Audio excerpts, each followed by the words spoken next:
to maintain productive thinking is don't waste time on whose fault it is in a crisis. Blame doesn't fix anything. So many times we have a tendency to focus on who to blame, not realizing that all the energy you're spending on blaming and trying to figure out who's right and who's wrong and proving that you were right and this shouldn't have happened to you and whatever it is that went on in your life, it doesn't matter who caused the wreck. It matters that I'm wrecked and my head is bleeding, and you have to prioritize when you're under attack what is most important and focus your energy on that. And blame is not important. Blame never fixed anything.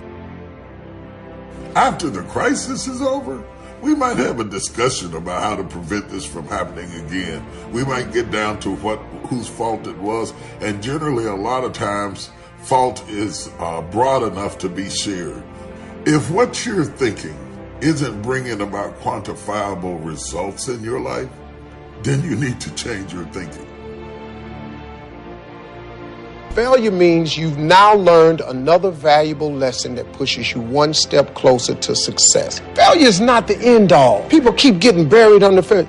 I bet you that you have failed more times than anyone in this room. Absolutely. I promise you have. I'm willing to bet that I have failed more times than anyone in this room, because I have attempted so many things that you have no idea what I've attempted and failed at. But I don't let the failures define me. It's God pointing you in another direction. It's clear about that. And you've got to be willing to go with that bend, because that bend in the road is the only way. Success is not a straight line. It is not. It's crooked. It's down in a valley. It's back up over a mountain. I see life waltzing with me, saying, you want a tango? Come on. You want this? You willing to run over here? Come on. Are you willing to climb this mountain here? Come on. Are you willing to hold your breath and try and swim down to this level? Come on.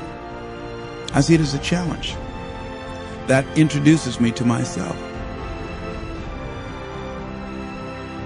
And so we all have to look at life like that. It's a little game, I think.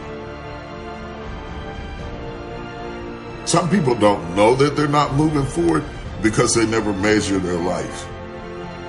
They never measure their life. So they don't know that they're not going forward. They just know that they got the pedal to the metal, and they just know that they get up every morning, but they don't notice that that Tuesday looks like Monday, and that Thursday looks like Wednesday, and that Friday looks like Thursday, and every day is basically repetitions of the same thing. You need to have measurements by goals of where you want to go in your life. I'm talking about development as a person as well. Whatever the goal is, development as a Christian, development as a believer, development as a father. Do you have a goal for all of the titles that you wear?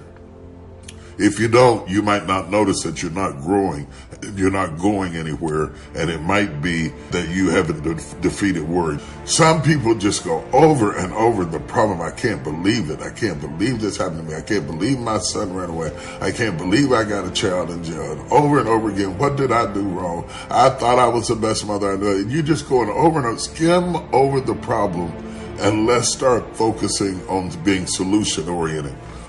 Training your mind to be solution-oriented, whether you're a leader or an employee or just a person in general, is very important.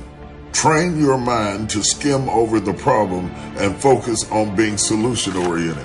How can I resolve it? How can I make it better? How can I fix it? And you can be that person, even if you have not been, you can be, but you have to train your mind to be solution-oriented. If you're not careful, you will just bring people more and more problems, and eventually they'll get tired of you. When people get tired of you, they will let you go. Now, you got a choice to accept the word or reject the word. See, there are diseases that people say are incurable, and they say they're incurable because records show or statistics indicate there's only 95%. Rather, there is a 95% of the people that get this disease die. And I say that if 5% live, then the disease is not incurable because 5 people walked away. Now we need to look at those 5 and find out what was going on there. What happened? And I think that those 5 said, hey, I'm not ready to go. I've got some more living to do. I've got something else to do. and that they harness their feelings, they harness that healing energy that is within themselves, knowingly or unknowingly, they cause them to extend their lives. So what we've got to begin to do is only embrace those things that's for our highest good, that no one has the right to determine or has the knowledge to say how long we're going to be here, and that we can choose to surrender or we can choose to take a stand and fight. And there are a lot of people who fight who are still here. There are people who fight and who go, but at least they go out fighting. They didn't just surrender. They didn't just throw in the towel on themselves. And I'm saying that there is something in us, as a power and an energy that's in us, that we owe it to ourselves to take on anything, dis-ease in the body, poverty, opposition, whatever is between that and which we desire, and we feel that will give us a full and rich life. We should fight for it. And you've just got to decide that my life is worth this kind of effort, and fight with everything in you, night and day, with every breath that you have. Most people don't have that kind of fighting spirit. Most people expend more energy watching a football game or a basketball game or some type of sporting event than they will give to their dream. They'll spend more time talking about what happened on television in some soap opera, some spectacular entertainment event, stress-relieving activity, than focusing on the possibilities for their own lives. They don't get that excited about themselves and their own potential for greatness. And I'm saying that we need to begin to start focusing in on ourselves and using our energies to move us from where we are in the direction of where we want to go. Overcoming the automatic mind, the things that our experiences, our past results have told us, our current reality.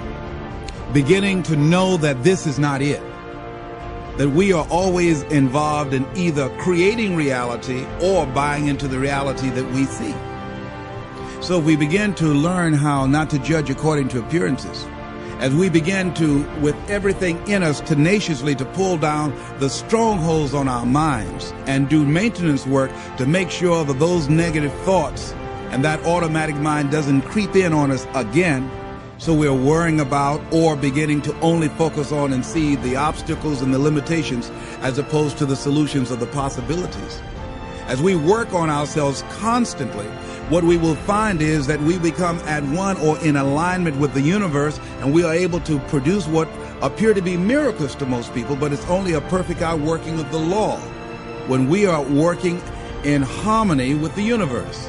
And so the key to it is beginning to continue to have a vision of what you want to create, of constantly working with your feelings and your energy, keeping it positive, and engaging in actions and having things where the pictures, scriptures, music, friends, relationships, goals that challenge you and feed into you and create this new reality for yourself. Because as you continue to hold that in focus, as you continue to charge that with words and sell yourself on your having it, acting as if it already is, when you finally get that feeling, hit that level of consciousness, it will manifest.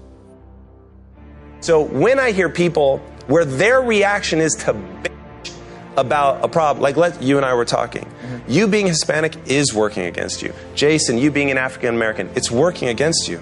Like, you're going to have to go uphill. But now what? You're going to sit and complain about it? Because it won't help you, right? So if you have a goal, it's like, it does suck that women have to work harder to get to the same place that as a white male in America that I have to get to. But if it is true, if we're all going to accept that it's true, we can all sit there and go, we need to focus on the systems. Fair enough, and I'm glad that some people do that. The other option, though, is to say, well, I completely control me. And the one thing I will tell any human being alive right now, there is always room for the best. And once you're able, through your skills that have utility, to move somebody else closer to their goal, you will become a hot commodity, no matter what. No matter what. Okay? Think about the scientists. What were the scientists after World War II? Right before they were scientists for us, they were Nazis. But we were way happy to let go of that because they had crazy skills that we needed, right? So really what it comes down to is, what are your skills? Like if you've got skills that can be used to build something beautiful, to do something wonderful to the world, to help people move towards their goals, that will excite the masses because they want that thing that you're going to create, that it's going to improve people's lives. But only thing that mattered in all of that was you got really good at something.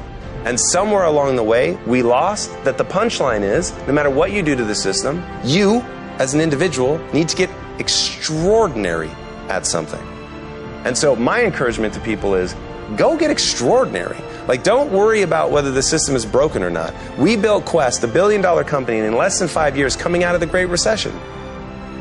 So, what was it? In the Great Depression, more millionaires were created in the Great Depression than any other time in history. It's like, it just comes down to somebody goes, honestly, this is how I react. The system is too big and complicated. I'm too afraid to try to get caught up in fixing that. I'm too big of a chicken. There, I just said it. I'm too big of a chicken to deal with that.